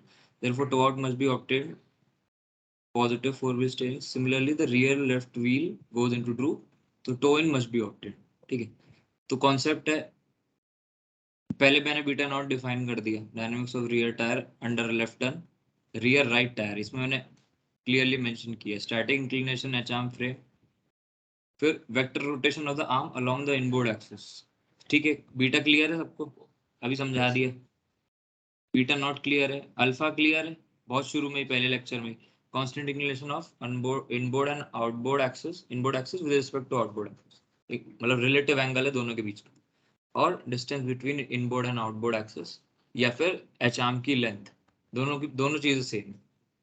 तो राइट हैंड थंब रूल है अपना, vector rotation beta is along inboard which is inclined at an angle alpha, hence the this rotation vector beta can be resolved with respect to alpha, that is beta cos alpha, which will cause the wheel travel in upward direction। ये बात अभी तो बताई थी मैंने, yes sir ये अभी। ठीक है ना। और beta sin alpha which will cause the toe out of the wheel। for determining motion and locus we will superimpose the projection length। Motion and locus मतलब कि अगर इनिशियल पॉइंट में फिक्स कर दूं, फाइनल पॉइंट तुमसे बोलूं कि निकालो, और तुम्हें मैं बीटा की वैल्यू दूं कि कितना रोटेट कर रहा हूं, अल्फा की वैल्यू दे दूं, एल की वैल्यू दे दूं, और बीटा नॉट की वैल्यू दे दूं, तो तुम इनिशियल से फाइनल कैलकुलेट कर सकते हो क्या? ये तो मैंने सॉलिड वर्क्स में घुमा दी, तो सॉलिड वर्क्स में तुमने देख ली, बट ऑन पेपर में बोलूं कि ये कैलकुलेट कर पाओगे तो उसका ये प्रोसीजर है कि किधर होगा, ये किधर पहुंचेगा। तो क्या करो, ये लेंथ तुम्हें पता है, एल लेंथ पता है, ठीक है, तो पहले कॉस अल्फा तो beta cos alpha minus beta not, ये क्या किया है, ये समझ आई ये चीज? उसकी प्रोजेक्शन लेंथ थी वो है, क्योंकि उस टाइम ये हल्की सी दूसरे प्लेन में, मतलब 3D में थी उस टाइम, तो इसका तो हम्म। प्रोजेक्शन लिया तो कुछ कम हुई होगी, तो ये वो हाँ वाली हाँ, तो ये वही लेंथ है। ये बट ये जो एंगल है, ये देखो ऐसा था, देखो तुम्हारा जो एल है इनिशियली यूं था एल, अब ये इधर पहुंच गया है, ठीक है, ये एल है। अब मुझे ये डिस्टेंस फाइंड आउट करनी है, ये तो ये होगी L cos of this angle, जो भी है, इसको मैं थीटा मान लूं, कॉस ऑफ थीटा। हाँ, ये अल्फा। ये लेंथ एल कॉस थीटा ही होगी ना, है कि नहीं, इतनी लेंथ। अगर ये एल है, ये हाइपोटेन्यूज है, ये 90 डिग्री है, क्लियर। अब ये जो थीटा है, ये थीटा क्या है एक्चुअल में, बीटा मतलब माइनस। हाँ, ये जो प्रोजेक्शन लेंथ है ना, ये हॉरिजॉन्टल प्लेन पे लाई कर रही है, इसलिए मुझे बीटा नॉट माइनस करना पड़ेगा टोटल ट्रैवर्स में से। ट्रैवर्स तो तुम्हारा इतना हुआ है, मतलब ये इतना पार्ट जो बीटा था, अगर तुम टॉप व्यू से देखोगे ना तो एल लेंथ ऐसी दिखेगी, ये एल लेंथ है टॉप व्यू से। अगर ये बीटा नॉट जीरो होता, सपोज बीटा नॉट जीरो है, तो एल लेंथ तुम्हें सही दिखेगी, बट बीटा नॉट है अपने पास इतना, और तुम्हारा फाइनल पोजीशन है ये यहाँ पे, तो ये बीटा नॉट को माइनस करना होगा ये पूरे बीटा कॉस अल्फा से। समझ आई ये बात? बीटा कॉस अल्फा कुछ नहीं है, एक एंगल है। बीटा कॉस अल्फा को हवा मत बनाओ। अगर मैं बीटा कॉस अल्फा को एक एंगल साई मान लूं, ठीक है, ये मैं एक और बार बना रहा हूँ ये सेम डायग्राम, तो तुम्हें एक बार में क्लियर हो जाएगा चीज़ें। ये रेफरेंस, ये बीटा नॉट, ये फाइनल पोजीशन। अगर ये टोटल एंगल फाई है, टोटल एंगल, और ये बीटा नॉट है ये, तो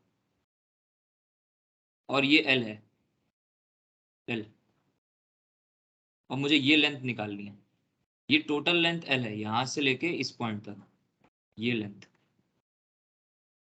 पूरी, ये एल है, और मुझे ये वाली लेंथ निकालनी है प्रोजेक्टेड, और ये लेंथ भी एल है तो रेडियस में ही घूम रही है ना, ये सेंटर है और ये रेडियस में ही घूम रहा है। 2D ही समझो, अभी 2D में ही बात करेंगे अपन। तो टोटल 5 में से बीटा नॉट में माइनस कर दूं तो मुझे ये एंगल मिल जाएगा, और एल का कॉस कंपोनेंट इस एंगल के अबाउट, मुझे इसकी लेंथ मिल जाएगी। तो ये ही है प्रोजेक्शन लेंथ, ये जो दिख रही है ना, L cos of five, O cos of 5 minus beta naught. Beta cos alpha को तो मैंने 5 मान लिया ना, तो समझ में आई ये बात? Yes sir. सर वो मैकेनिक्स बीटा में, कॉस अल्फा सर वही है ना जो उसको ऊपर ले जा रहा है। हाँ हाँ, बस उसको, वो दिखने में कॉम्प्लिकेटेड दिख रहा है, बट उसको सिंपल एक एंगल की तरह ट्रीट करो, सिंपल एंगल की तरह। यस वो तो एक कंपोनेंट एक एंगल का ही है, बट है तो एक्चुअल में वो एंगल, तो वो दिखने में ऐसा दिख रहा है खतरनाक सा, बट कुछ भी नहीं। ये बात समझ आई? प्रोजेक्शन लेंथ तुमने निकाल ली, कि तुमने ये लोकेट कर लिया कि मेरा जो आउटबोर्ड एक्सेस है वो इनबोर्ड से कितना दूर है। ये लोकस निकालने के लिए दो चीज जरूरी ना, एक तो इनबोर्ड से कितना दूर है, प्लस कितने एंगल पे वो रोटेट कर गया है। दोनों चीज अगर पता चल जाए तो दोनों का सुपर इम्पोज करके तुम एक्चुअल लोकेशन बता सकते हो उसकी, कि वो कैसा दिख रही है आउटबोर्ड एक्सेस। समझ आ गई ये चीज? हाँ। Yes sir. है ना? अब साइन वाले की बात करें, तो साइन में क्या था, इनिशियल पोजीशन ये थी, फिर इस, मैंने तुमसे बोला कि ये प्लेन के अंदर जा रही है ये यस सर। एक्सेस, और इसके अबाउट घूम जाएगा आउटबोर्ड एक्सेस। तो कॉस की अभी अभी कॉस के बारे में सोचना नहीं है, सिंपली अगर इसको ही घुमा दें यस तो सर। ये घूम के ऐसा बन जाएगा। अब दो चीजें हो गई, एक ये घूम गया, मतलब ये सेंटर से इतना ऐसे घूम गया, ये जो आउटबोर्ड एक्सेस थी ये इतनी घूम गई, ये बीटा साइन अल्फा, इसलिए ये एंगल बीटा साइन अल्फा यहाँ लिखा है मैंने, इतने एंगल पे ये घूम गई, और तुमने जो ये वाली डिस्टेंस थी ये तुमने पहले ही कैलकुलेट कर ली, तो ये डिस्टेंस पता है और कितने एंगल पे घूमी है पता है, तो इसके अबाउट ऐसे घुमा दो। समझ आया? ये जो डायग्राम है ना ये टू द स्केल नहीं है, इसलिए तुम्हें थोड़ा अजीब दिख रहा है। टू द स्केल नहीं मतलब ये मैंने ये हाथ से ड्रॉ किया है, हाथ से मतलब पेंट जो अपना MS पेंट होता है ना उसी से बनाया है। मैं चाहता तो एक उसको प्रॉपर अच्छे से सॉफ्टवेयर 2D सॉफ्टवेयर पे बना सकता था, बट उतना टाइम नहीं था क्योंकि पब्लिशर को जल्दी चाहिए था पेपर। ठीक है, ये बात समझ आएगी सबको Yes, sir. कि सुपर इम्पोज करके कैसे एक्चुअल पोजीशन निकाल दी मैंने। ठीक है, and to out that is sine beta to obtain actual position, दोनों का सुपर इम्पोजिशन यूज कर लिया। ठीक है, ये पूरा डायग्राम समझ आ गया Yes, sir. इससे, बट इसमें से मतलब की चीज अपनी मेन यही है, ये मतलब इसी का आगे यूज है, ये तो उसके लिए है जस्ट फॉर मैथमेटिक्स कि तुम्हें बिना किसी एक्सटर्नल सपोर्ट के अगर निकालना एक्चुअल पोजीशन तो कैसे निकाल सकते हो, किधर लाया करेगी वर्चुअली। इसका भी सिग्निफिकेंस है अपने आप में। तो आउट जो है अपना, हाँ भाई बोल। तो बीटा वैसे sine alpha beta cos alpha दोनों एंगल है, हाँ दोनों एंगल्स हैं और तो टू फिर आउट आपने भी उस एंगल है।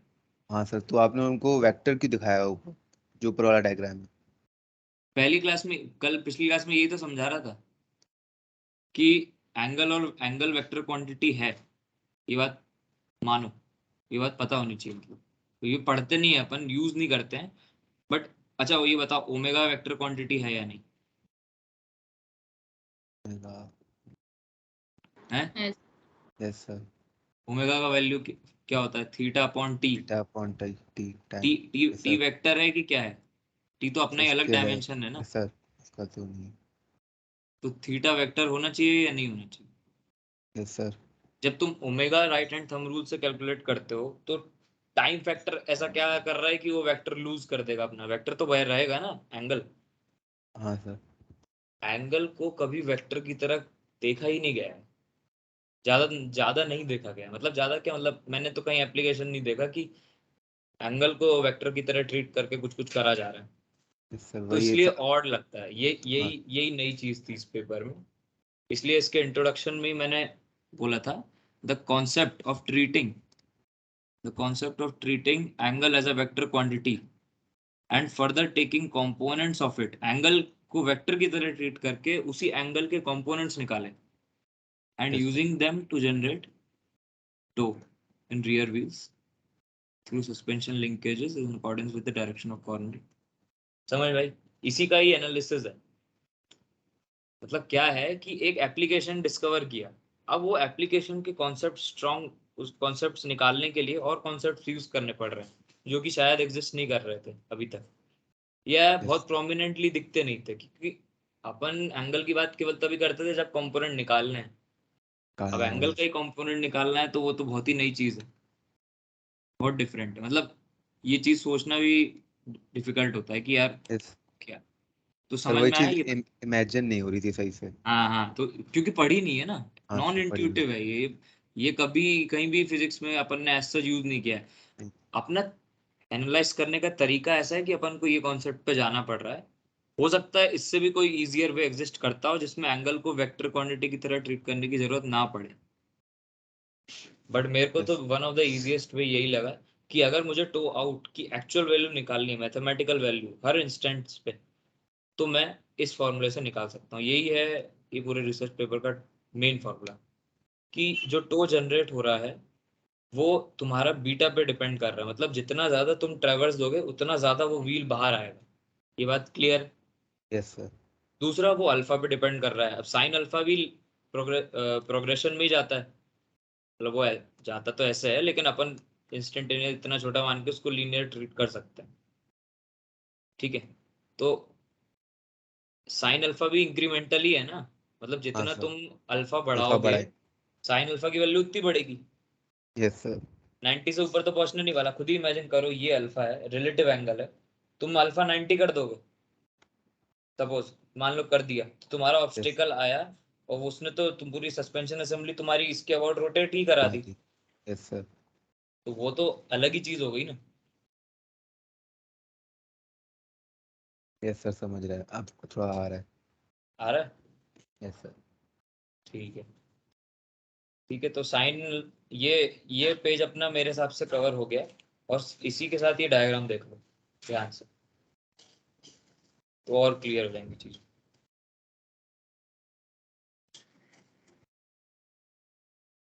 ये जो टो आउट है ना, ये इसकी वैल्यू निकाल दी अपन ने।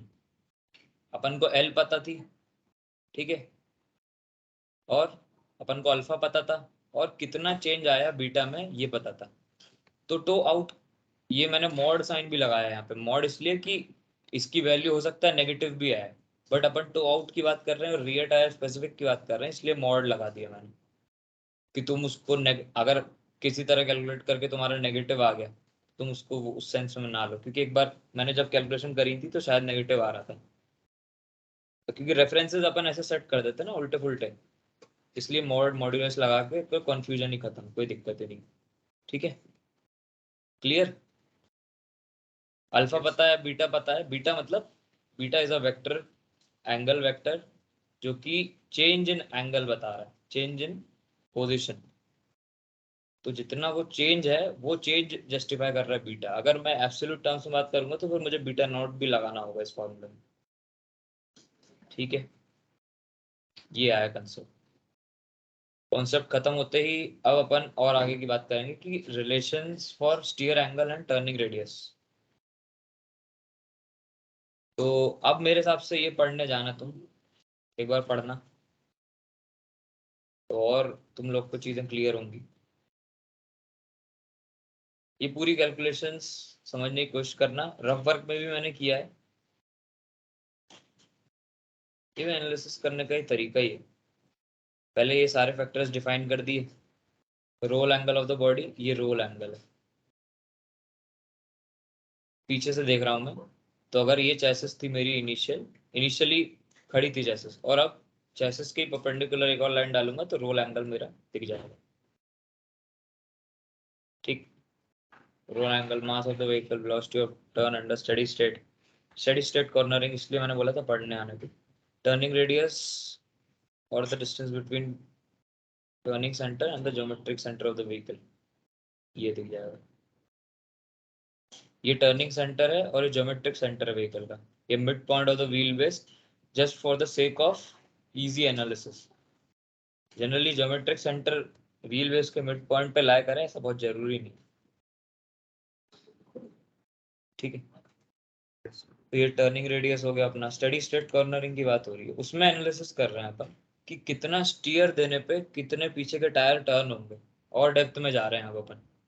पहले तो अपन ने सिमुलेशन से देख लिया, फिर अपन एक एक फैक्टर चाहते हैं कि क्या पता चले कि तो जो जो अभी तो अपन को पता है कि बीटा कितना है, अपन ने अल्फा सेट कर दिया, बीटा नहीं पता अभी। अल्फा अपन ने सेट कर दिया क्योंकि वो स्ट्रक्चर है, वो सेट कर सकते हो तुम। उसके वेरिएशन पे टो का क्या वेरिएशन आ रहा है वो तुमने इस फॉर्मूले से देख लिया। लेकिन अभी बीटा मतलब कितना रोल होगी, कितना स्टीयर करने पे गाड़ी कितनी रोल होगी, ये कितना बम्प में आएगा और कितना स्प्रिंग कंप्रेस होगी, ये सारे फैक्टर्स को कंबाइन करना है। समझ रहे हो? Yes, sir. तो उसका काम आगे किया है मैंने। Turning radius of the distance between, ठीक है। रोल स्टिफनेस, रोल स्टिफनेस पढ़ा है किसी ने? पता है किसी को? ये पढ़ के आना नेक्स्ट क्लास में, रोल स्टिफनेस। ठीक है, distance between CG and the roll axis projected in the vehicle plane h1। CG and the roll axis, ये भी देख लो क्या है, h1। ये सीजी है, ठीक। सीजी दिख रहा है सबको? ऐसे ही डिनोट करते हैं, ये ब्लैक और व्हाइट का ऐसा कॉम्बिनेशन। ओमनीट्रिक्स दिख रही है ना ये, क्यों? Yes sir. तो उसमें सीजी से उससे वहां तक का डिस्टेंस रोल एक्सिस का, तो वो h1 है। ठीक, तो अब ये तुम चीजें स्टार्ट करना पड़ना। ट्रैक विड्थ पता ही है, व्हील बेस पता ही है, लोअर विड्थ ऑफ चेसिस, ये एनालिसिस पर्पस के लिए लोअर विड्थ ऑफ चेसिस ए। ठीक, समझ आई? M force moment torque applied by the centrifugal force on CG और द रोल एक्सिस। तो ये वो वाली बुक से पढ़ना। कौन सी? इसके लिए एक बार वो एनालिसिस पढ़ लोगे ना तो फिर इसका इजी समझ में आएगा। कौन सी बुक है अपनी? स्टडी स्टेट कॉर्नर से पढ़ा था, गिलिस्पी थी।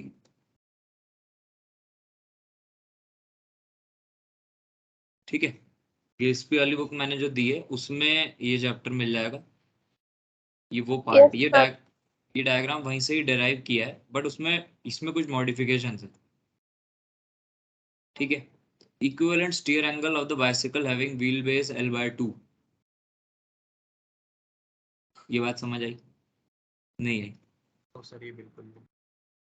Equivalent steer angle of a bicycle having wheelbase L/2।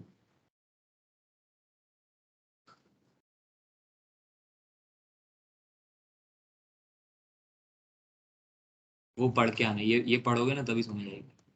मैं भी एक्सप्लेन करने बैठूंगा फिर तुम बोलोगे बाइसिकल कहाँ से आ गई इसमें।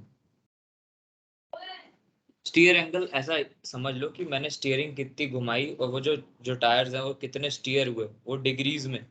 मतलब इफ दोनों अलग अलग स्टीयर होते हैं तो पता है, कर्मन ज्योमेट्री अगर पढ़ी है तुमने तो अंदर वाला ज्यादा स्टीयर होता है, बाहर वाला कम स्टीयर होता है। ठीक है, उन दोनों का इफेक्टिवली अगर एक एक बाइसिकल पे प्रोजेक्ट करे कि सपोज मैं कार टर्न करने की जगह एक बाइसिकल मोड़ रहा होता with the same speed and same radius of curvature, तो मुझे बाइसिकल में कितना एंगल, कितना हैंडल टेढ़ा करना पड़ता। यस सर, समझ आया? Yes sir. अच्छा वो सर, है ये ये। बाइसिकल मॉडल वाला है। हाँ, और डेल्टा आउटर डेल्टा इनर ये तो पता ही है, outer steer angle, inner steer angle. Yes फिर sir. Gamma is the change of angle of H arm with respect to tyre plane. इसका कहाँ यूज था? अच्छा ये है, ये तो मैं इस डायग्राम में ही समझ आएगा। गामा, ये जो एंगल है ना ये वाला, ये है गामा। तो एक्चुअल में क्या था, ये जो जो डॉटेड लाइंस दिख रही है ना, ये इनिशियल पोजीशन थी। ठीक है, फिर तुम्हारा रोल हुआ, गाड़ी इस डायरेक्शन में रोल हुई। अपन steady state cornering, vehicle is turning in the left direction, roll right में हो रही है क्योंकि सेंट्रीफ्यूगल फोर्सेस बाहर को लग रहे हैं। इसी का एनालिसिस चल रहा है, इसलिए रियर राइट टायर पंप में जा रहा है। ये बात क्लियर है ना? ठीक, तो गामा ये एंगल है। फाइ जो साय है ये तो अपना पहले ही डिफाइंड था। रोल एंगल ये मैंने पहले ही बता दिया था। अरे यार बंदी हो जाता है, क्लोज करते हैं। हम्म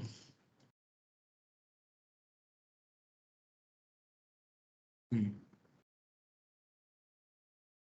तो अभी एच आर्म नीचे ही है। ठीक है, इस वाले एनालिसिस के लिए जो कि एक्चुअल में भी है, एक्चुअल फाइनल जो डिजाइन है। और ये कैम्बर लिंक, तो इनिशियली कैम्बर लिंक ये दिख रही है डॉटेड, एच आर्म ऐसा दिख रहा है। जब तुमने रोल किया तो हम अज्यूम कर रहे हैं कि रोल सेंटर यहाँ कहीं लाया कर रहा है और इसके अबाउट रोल कर रहा है। ऐसा अज्यूम इसलिए किया है कि अभी कुछ कैलकुलेशंस करनी है।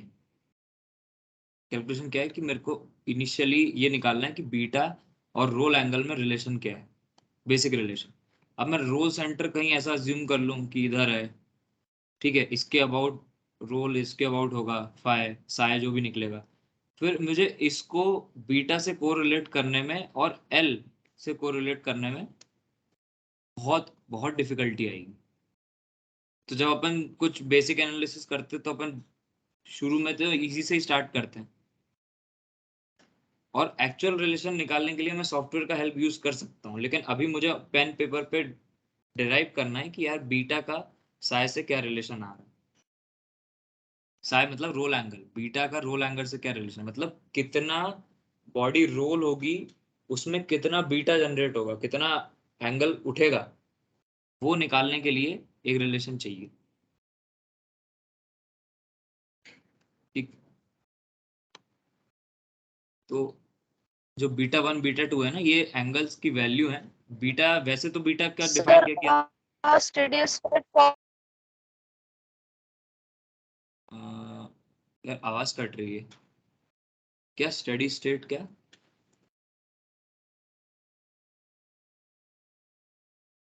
लिख दे, लिखना हो कुछ।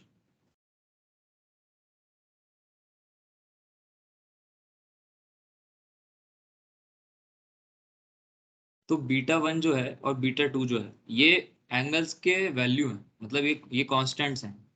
ये वेरिएबल था, मतलब ये चेंज डिफाइन कर रहा था, डेल्टा डिफाइन कर रहा था, ये चेंज इन एंगल। बीटा जो वेक्टर था, यहाँ पे बीटा 1 बीटा 2 मैंने शायद ऊपर भी डिफाइन किया होगा, कहीं तो डिफाइन किया होगा बीटा 1 बीटा 2, नहीं किया, चलो कोई नहीं। तो ये इनिशियली बीटा 1 एंगल पे था, और जब ये उठा टायर, रिलेटिवली उठा, या फिर टायर जब चैसिस रोल हुई, तो ये एंगल चेंज हो गया। अच्छा, ये बीटा 1 बीटा 2 वो उसका कोई रिलेशन ही नहीं है। बीटा तो चेंज इस पॉइंट, इस एक्सिस के अबाउट जो एंगल आता था एच आर्म का, वो है। इसमें मैंने जो बीटा 1 डिफाइन किया है, मैं लिख देता हूँ एक्चुअल में।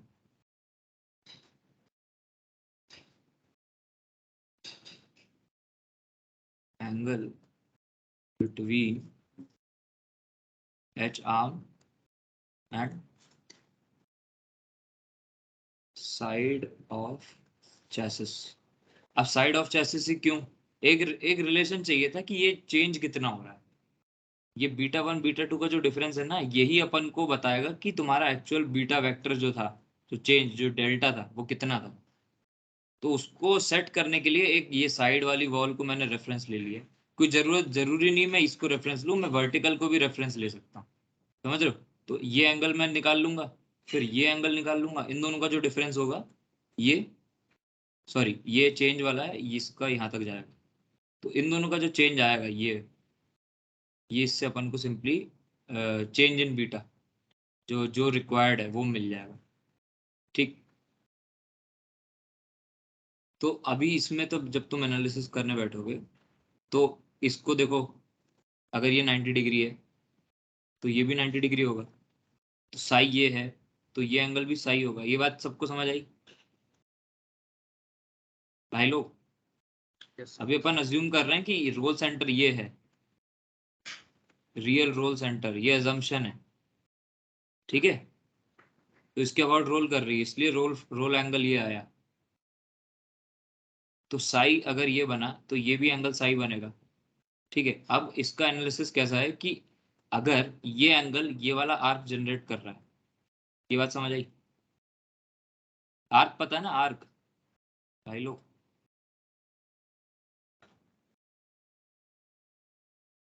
अभी शायद मेरे को लग रहा है हैंग हो रहे हो तुम लोग भी, ब्रेन तुम्हारा जवाब दे रहा है। ये नेक्स्ट आर्क क्लास में समझना जनरेट है कर कि रहा अभी है समझना मतलब? है? मतलब वो जो पॉइंट कितना ट्रेवल किया वही चीज है। हाँ, ये रोल पॉइंट, होने पे वो जो पॉइंट कितना ये पॉइंट खिसक के इधर आ गया, कैसा ट्रेवल, यस सर, उसका यस पाथ। ठीक है? उसका पाथ एक आर्क बनाएगा, ये बात समझ आई? Yes sir. और इस पॉइंट के अबाउट घूम रहा है, ठीक है? सिमिलरली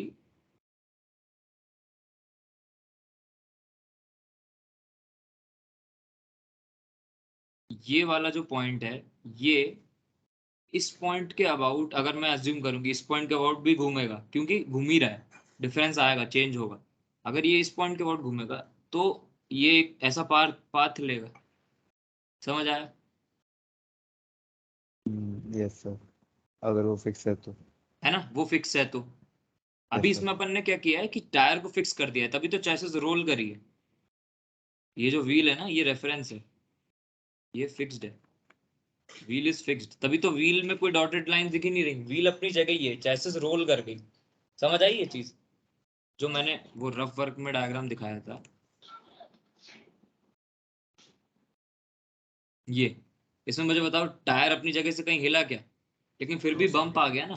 बम्प इसलिए आया कि चैसिस रोल हो गई, तो टायर फिक्स्ड है बट चैसिस रोल हो गई। यही उस डायग्राम में अज्यूम करके एनालिसिस करा जा रहा है। तो व्हील फिक्स्ड है और चैसिस रोल कर गई, तो ये जो दो आर्क्स बनी, इन दो आर्क्स की जो लेंथ है उसको मैं इक्वल मान रहा हूँ। समझ में आई ये बात? Yes sir.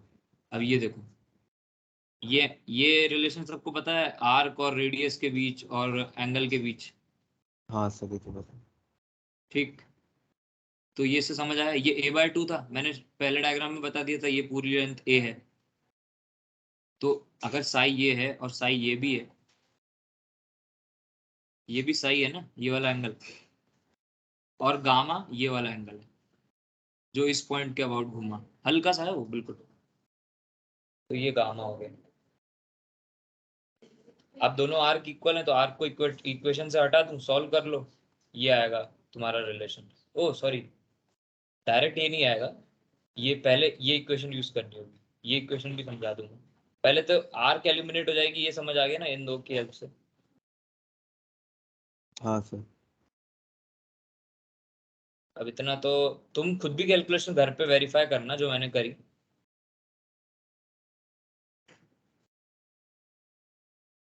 ठीक, ये वाली इक्वेशन भी समझ लो क्या है ये।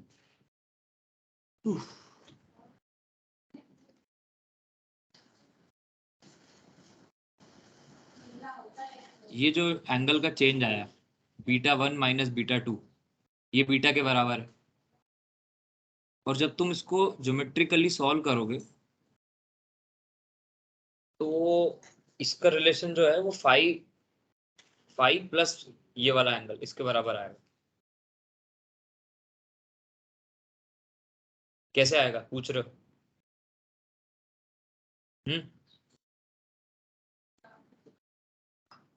सर इसको खुद से सॉल्व करेंगे सर, देखना पड़ेगा। देखना पड़ेगा, तो ये होमवर्क करके लाओ, चलो ऐसा करो, फिर कल मैं सॉल्यूशन बताऊंगा। Yes sir. करोगे यार, थोड़ा सा तुम लोग भी करो ना, इसको मजा आएगा करने में। ये पेपर तुम्हारे पास है, इसको खोलो और दिमाग लगाने की कोशिश करो कि ये इक्वेशन मैंने जब मैं सॉल्व करके बना सकता हूँ, तुम लोग भी बना सकते हो, कोई दिक्कत नहीं। Yes sir. ठीक है, तो ये सबका मेरे को आज नेक्स्ट क्लास से पहले इसका सॉल्यूशन चाहिए। Yes sir. ऐसा कुछ डिफिकल्ट नहीं है, सिंपल ही है। तुम थोड़ी देर ध्यान से उसको घूर लोगे ना तो ही समझ आ जाएगा। सर β1 माइनस β2 से जो बीटा आ रहा है ये सेम बीटा है जो अभी हमने ऊपर पढ़ा था। हाँ वही सेम बीटा है। मतलब ये जो साइड चेसिस से मैंने रेफरेंस लिया है ना, ये तो बस एक रैंडम रेफरेंस है, मेरे को बस चेंज फाइंड करना है, यस। रिलेटिवली कितना ये हिला। अच्छा हाँ। मतलब ये इनबोर्ड एक्सिस ये पॉइंट है, इनबोर्ड एक्सिस ये पॉइंट है, अगर तो इसके अबाउट कितना ये जो एच आर्म है ये यस। कितना घूमा, उसके हाँ लिए एक ओके। रेफरेंस फिक्स करना होगा ना मुझे। Yes sir. जीरो लाइन जिसको भी बोल लो तुम, तो उसके लिए मैंने साइड वॉल ले ली, साइड चेसिस।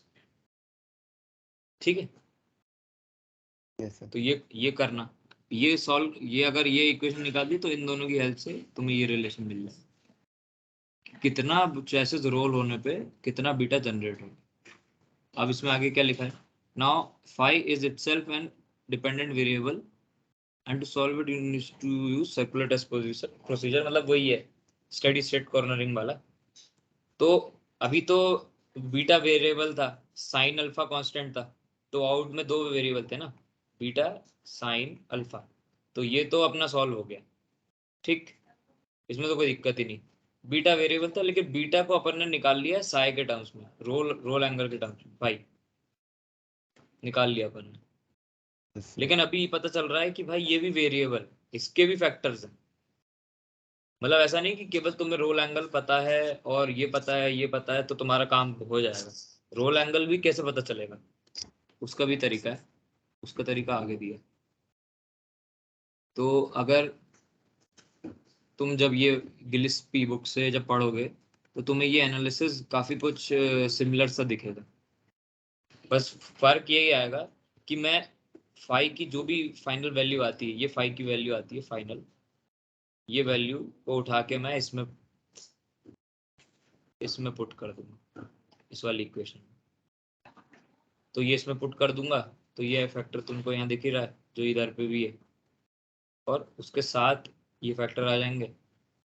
फिर इस पूरे को सी एक कांस्टेंट की तरह ट्रीट कर लिया, ये रिलेशन निकलेगा, जो कि बहुत बेसिक है, कोई इसमें ज़्यादा रॉकेट साइंस नहीं, सिंपल है।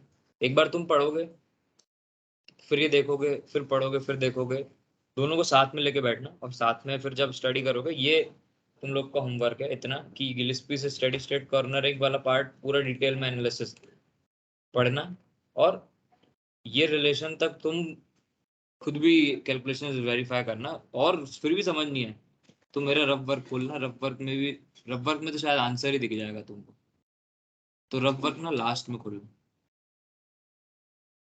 ये ना लास्ट में खोलना, ये आंसर ही है, तो मैं अभी तो नहीं दिखा रहा, बट देख लेना, अगर नहीं दिखे तो नहीं है समझ तो फिर देख लेना, कोई दिक्कत नहीं।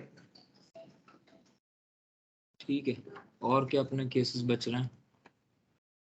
रेडियस ऑफ कर्वेचर से रिलेशन निकाल दिया इसमें अपन ने, बीटा का और वेलोसिटी का, और उससे मतलब बीटा साइन अल्फा से जो चेंजेस आए हैं अपने रेडियस ऑफ कर्वेचर में, वो भी सिग्निफिकेंटली उसमें दिखाई देना स्टार्ट हो जाएंगे इन इक्वेशंस के थ्रू। तो ये कैलकुलेशन वेरीफाई एक बार तुम लोग भी करो कि ये सही है कि नहीं, क्या किया है बॉस ने, एक बार देख लें हम भी करके। वो एनालिसिस पढ़ लिया तो फिर ये बहुत ज़्यादा इजी हो जाएगा समझने के लिए। ठीक है, आगे की क्लास अपन यही रखेंगे, फिर आगे जो है मैथमेटिक्स बस यहीं तक क्लोज हो जाएगा, इसके आगे मैथमेटिक्स नहीं, इसके आगे बस डिज़ाइन वाले चैलेंजेस हैं। जैसे तुमने बताया ना, ये दोनों स्ट्रेट लाइन स्टेबिलिटी की दिक्कत है, ये मैंने लिखा है यहाँ पे पॉइंट। Yes, sir. ठीक है, फिर ये पढ़ोगे, फिर इसमें आएगा सेल्फ स्टीयर भी हो सकती है गाड़ी, ये हाँ, साइमल्टेनियस बम्प ड्रूप दोनों केस बना दिए, प्रॉब्लम स्टेटमेंट बना दिया है कि till now we have seen that to obtain 4-wheel steering we have to give up on straight line stability। तो अभी इसका सॉल्यूशन है ये trailing arm integrated with H arm frame. ये एक नया चैप्टर है अपने, मतलब नया चैप्टर का मतलब नया फेज है रिसर्च पेपर का। अभी तक रिसर्च में काम जो चल रहा था वो केवल अच्छी अच्छी चीज़ों का हो रहा था कि यार बढ़िया चल रहा है, मज़ा आ रहा है। उसके आगे जो डिफिकल्टीज आई वो अब डिस्कस होंगी। ठीक है, अपनी कितनी देर की होगी क्लास? घंटा काफ़ी देर हो 40। गई, तो करते हैं, रिकॉर्डिंग बंद कर दो।